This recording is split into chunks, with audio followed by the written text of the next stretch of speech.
No, this is not video about not wanting to change a thing, because it's the journey that creates an artist. This is not a roadmap with the exact steps I would do if I had a chance to time travel to the younger version of myself. Instead, I will offer a set of tips to any artist, no matter what medium, what style, what level are they on. The fundamental things.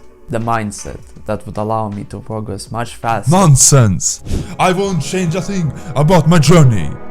It is through this we learn to appreciate what we like and don't like. It is through this we learn to appreciate the journey and who we become to the other side. I occasionally think what I would do if I knew the things I do now. For sure, I would progress faster, but those mistakes and struggles I've endured until today are what made me who I am today.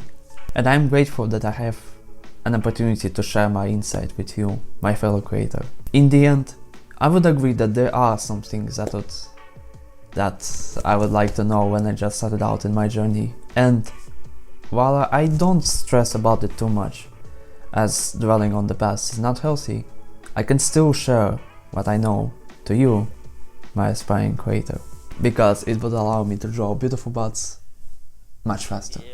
Not hard to figure out, right? So let's get the ground running. To break the rules, you must know them first. If you're about to say that you don't need fundamentals and that you have an art style that doesn't require them, I'm about to dunk you with some harsh reality. The art style you're trying to achieve is based on the real world. Each artist interprets the world in their own way. Anime style, based on realism. Do you want another base take? Manga/anime style was based on cats. Yes, you have been a furry all along. For the first few years of my art journey, I didn't know what to focus on. All I wanted to do is to draw, but finding balance between studying/fun is crucial to your success. If you fail to attend to those factors, you will either quit because you don't see any progress, or you will burn out from the constant pressure to get better. Pick your poison. As I grow older, I find more and more evidence that finding a balance is necessary for any habit, or any hobby for that matter. You can't fully dedicate yourself to an art job. You're creative or you're not, whether you like it or not. You will always want to have your own thing, your own spin on things, your own perspective. This inadvertently applies when you try to do art studies. No two artists can produce an identical interpretation of their subject matter. You pour yourself into creation, and that's why people can tell when they see someone else's art immediately. This is also how your art style was born, but it's a topic that I want to make a separate video on to discuss it in a proper manner. For now, I briefly talked about this in my previous video about how designing tattoo helped me appreciate my own art style.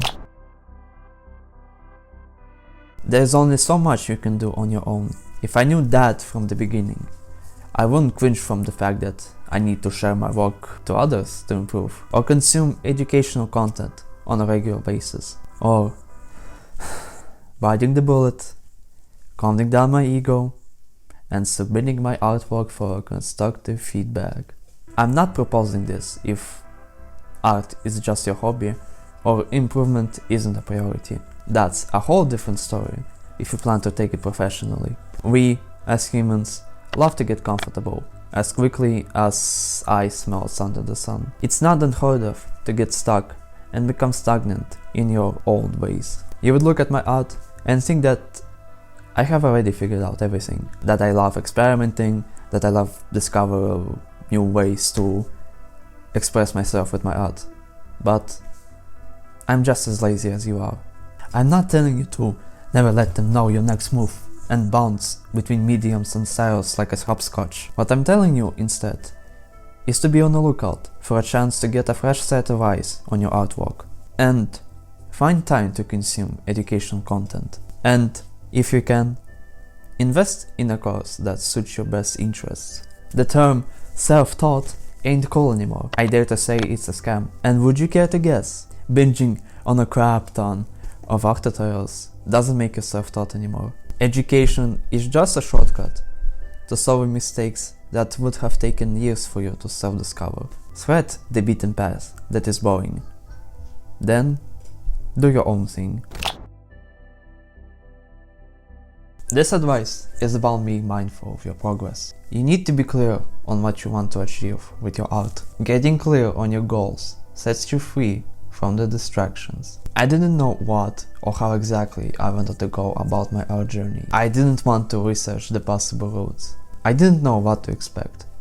I just went along with the tides. But remember that planning everything out to the minute details is impossible. The feeling when someone doesn't go exactly as you planned will always leave you disappointed and angry. The faster you can figure out what you want to achieve with your art, the faster you can figure out how to achieve it. And this doesn't just apply to the macro level, such as your life or your artistic career. This also applies to your micro level, your artworks, your style, and etc. The more you can plan out your next artwork, what colors to use, what style, what medium, and how long it will take, the better the result will be. But remember to allow just a bit of randomness to creep in, because you shouldn't stress about the things you have no control over. You can't predict everything, but being prepared is a necessity for success. If you're only able to take one thing from this video, it should be this. I know that I find any way to shove this topic into any of my videos, but I feel that this is a necessity, as not many artists are talking about this. All that beginners want is to speedrun to the expert level, thinking that all of their success lies there.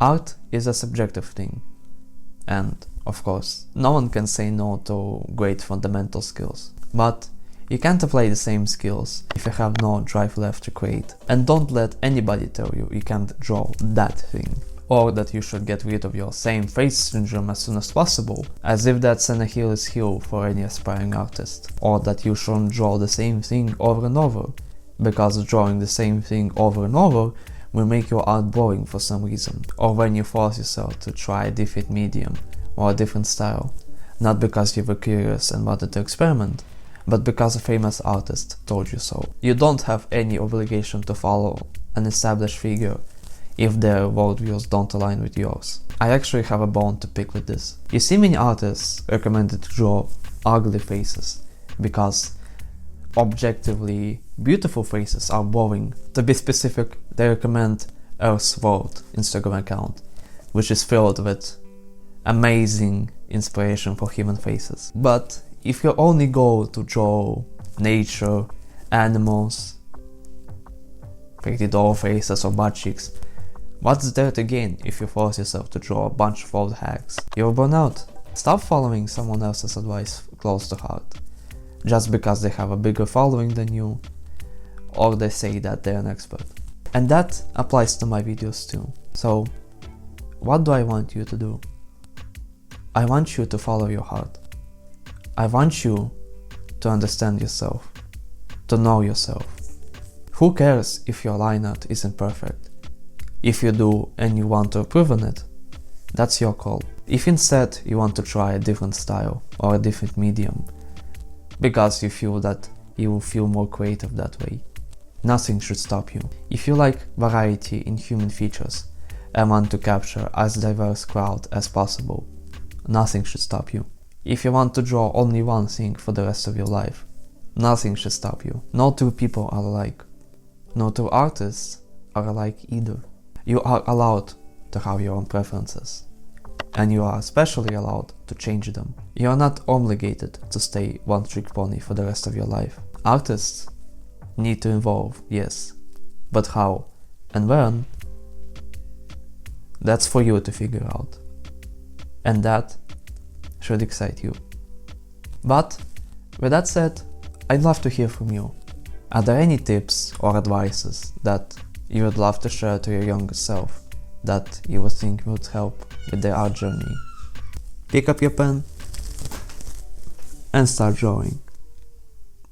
Bye!